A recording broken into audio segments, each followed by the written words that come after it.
kú dédé ìwòyí, mo kọ́kùnrin mo kóbìnrin, mo kí ọmọdé, mo kí ẹ̀yin àgbàlagbà níbikíbi tẹ́ bá ti ń wò mí lónìí káàkiri àgbáyé. Ojú tẹ́ máa fi ń wò mí ojú náà mà ní fọ́, etí tí ẹ fi ń gbọ́ mi etí náà ò ní di, ìbànújẹ́ ò ní wọlé tọ̀ wá, gbòrògbòdò ayé ò ní lù fún wa jó, aburú ó kéré ó tóbi kò ní jẹ́ ìpín mi àti yín, ọwọ́ wa la fi gbẹ̀tọ́ wa.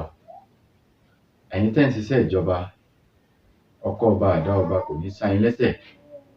Àwa tá ń ṣiṣẹ́ ọwọ́, iṣẹ́ ẹjọ́, iṣẹ́ ọ̀ràn, Ọlọ́run ò ní jẹ́ ká bá wọn gbà á. Ẹ̀yin tẹ́ ń tajà ńkọ́, àtàjèrè lẹ máa tà torí pé ẹ̀tà ló kọ́kọ́ ń tà kọ́mọ ẹranko tó tà, àtèmi àtẹ̀yin á rà jẹ jẹun. Tó bá jẹ́ pé ẹ̀yin ṣẹ̀ṣẹ̀ ń wò mí ní ìgbà àkọ́kọ́ ni, orúkọ mi ni Dr. Azeez Abọ́ládé. Mo kí yín káàbọ̀ sórí ètò àṣírí lewé àti egbò àwọn bàbá wa. Bá mi wá nǹkan fìdílé, kẹ́ ẹ fìdílé nǹkan. Èmi ò wá síta láti wá parọ́ fún wa. Àwọn tí òdú ni mí, mi ò kí ń ṣe àmọ̀fólóko. Ẹ̀yin olólùfẹ́ mi, àwọn ẹ̀yin tí ẹ ti dán àwọn iṣẹ́ mi kọ̀ọ̀kan wò, ẹ máa jẹ́rìí sí àwọn ohun tí mò ń mú wá fún wa.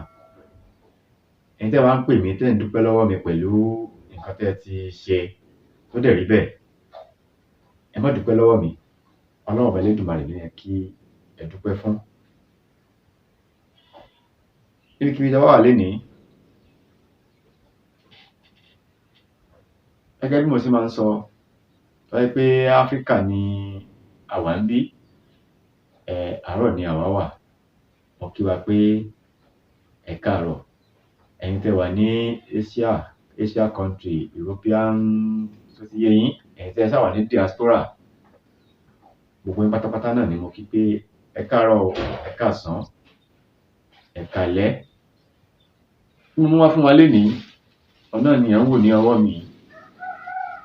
Mo mú oògùn ìsọ́rí wá. Ìsọ́rí, ọ̀nà tí a lè gbà tá a fi lè lo oògùn ìsọ́rí yìí. Nípa tó bá sọ pé ìsọ́rí náà ni pé ọ̀tá, kọ́tà ọmọ rí wa gbéṣe, àtèmi àtẹ̀yin, ọ̀tá ò ní rí wa gbéṣe. Ọfà ayé kò ní bà wá tọmọtọmọ. Wọ́n ní ọwọ́ tí ọ̀gẹ̀dẹ̀ bá gbé, ara ẹ̀ ló máa fi ń lù.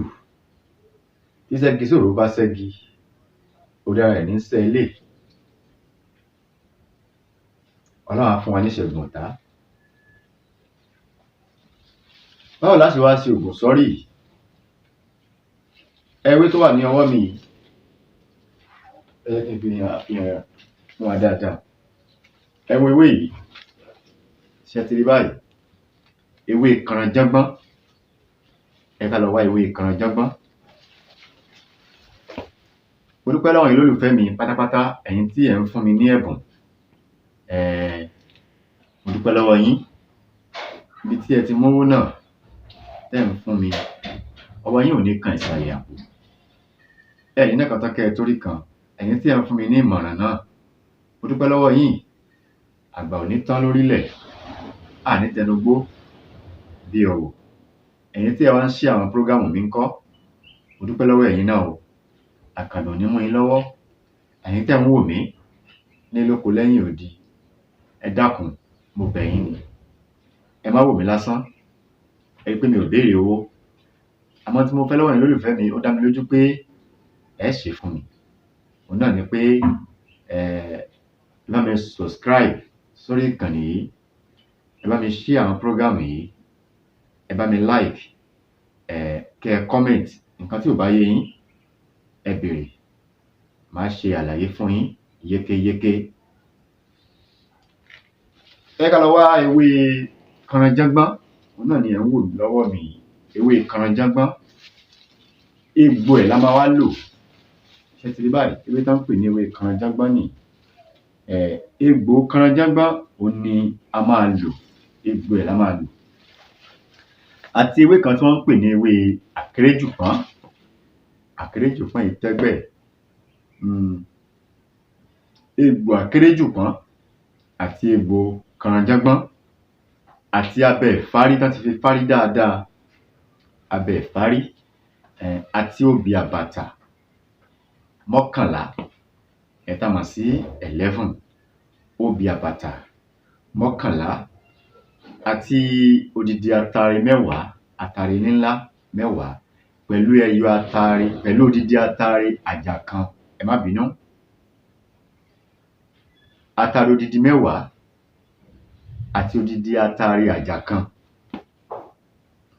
pẹ̀lú abefari àti abefele tí a mọ̀ sí blade. Ó ti yé yín, abefele tí a mọ̀ sí blade, ká kó sínú agbada. Abefari yìí á jẹ́ pé abẹ tán ti lò dáadáa, tán ti fi fárí dáadáa, àti abefele tí a mọ̀ sí blade, ká kó sí inú agbada pẹ̀lú ẹ̀. Ká jó, tá bá ti jó tí a ti lọ̀, á yọ abefari yẹn kúrò ńbẹ̀ ni o. Bá ti jó tán, abefari yìí á yọ kúrò nínú n tá jó yìí, á jò papọ̀ mọ́ ni, á wá yọ kúrò, òun nìkan náà la yọ kúrò. Ṣé ẹ rí àwọn blade yìí, á lọ̀ wọ́n papọ̀ mọ́ ògùn yìí. Ṣé a ti lọ̀? Ṣé ó ti kúnná? Tá bá fẹ́ wá lò, ẹ má gbàgbé láti subscribe sórí ìkànnì yìí. Ẹ bá mi share àwọn program yìí, ẹ bá mi like àwọn program. Ẹ follow mi lórí Facebook page mi, Dr. Aviz Abolade TV, lórí Facebook page mi.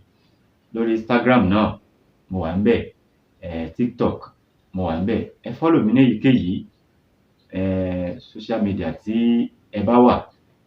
Ẹ follow mi káàkiri àgbáńlá ayé. Mo dúpẹ́ gidi lọ́wọ́ ẹ̀yin tí ẹ ti ń subscribe. Ìyẹn gan ló fún mi náà ní kóríyá láti máa wá síta ní gbogbo ìgbà.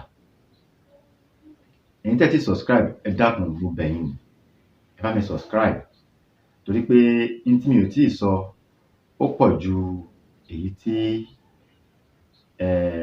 mo ti sọ lọ. Lórí ètò yìí, á gbádùn ara wa. Ẹ gbádùn mi dáadáa lórí ètò yìí, torí pé nǹkan táwọn bàbá wa ń lò ní nǹkan àṣírí agbára ó wà lórí ìkànnì yìí tí màá máa sọ fún wa. Ṣé a ti jó, a ti lọ̀, ó ti kúnná? Tá bá fẹ́ wá lò, á ti lọ̀ o, á wá bu ẹbù yìí, á bù sọ́wọ́. Á wá blade, abefele, blade tiger original ni o. Ẹ jẹ́ ká kàn sí méjì. A tún lè ṣẹ́ bó bá ṣe wù wá. Ká wá bu ògùn yìí, powder yìí, ká bù sẹ́nu. Ká wá mú abefele blade yìí, ká jù sẹ́nu pẹ̀lú ẹ̀, ká máa jẹ. Ẹ jẹ́ ká jẹ mọ́. Ẹ wò pé ṣó ṣe é jẹ. Ó ti dóògùn tán ń pè ní àṣírí ni. Àṣírí àwọn bàbá wa ni. Ẹ jẹ́ ká jẹ. Tí ẹyin bá forí sàpáta, ẹ mọ̀ pé ẹyin ló máa ń fọ́. Tí àpáta bá wá forí so ẹyin ńkọ́? Ẹyin náà ni ó fọ́. Gbogbo ọ̀tá tó bá ń gbìmọ̀ràn aburú lórí wa, ọ̀tá ó fọmọ wọn dí, wọ́n fara wọn dí. Ọ̀tá tó bá ń gbìmọ̀ràn aburú lórí wa yóò fẹ̀mí ẹ̀ dí, bí kò ṣe ń jẹ́ t'Ọlọ́run. Tí àwa ti bà tèèyàn jẹ́, ẹni tó bá wá kí tèèyàn bàjẹ́, títí ẹ bá bàjẹ́ tọmọtọmọ, ẹ rí pé kò sí aburú ńbẹ̀. Àtèmi àtẹ̀yin tiwa ò ní bàjẹ́. Ìjàmbá ò ní wọlé tọ̀ wá. A ní sìnkú aya, a ní sìnkú ọmọ. Orogodo ayé ò ní lù fún wa jó. Mo dúpẹ́ lọ́wọ́ ẹ̀yin tí ẹ ń fún mi ní ẹ̀bùn. Ọwọ́ afúnni òkè ló ń gbé. Ọlọ́run á ràn gbogbo wa lọ́wọ́. Bí tẹ́ tí wọ́n á mówó náà láti fi ra data láti máa fi wò mí, ọwọ́ yín ò ní kan ìsàlẹ̀ àpò. Ẹ ní nẹ̀kan tán kẹ́ ẹ tó rí kan. Àbòsí ń tolókun, àbòsí ń tọlọ́sà, owó ò ní wọ́n. lọ́dẹ̀dẹ̀ ẹnìkọ̀ọ̀kan wa. Orúkọ mi ò yípadà, orúkọ mi ọmọ yín àbúrò yín olólùfẹ́ yín. Orúkọ mi ni Dr. Azeez Abolade. Ire o, ó dìgbà kan náà.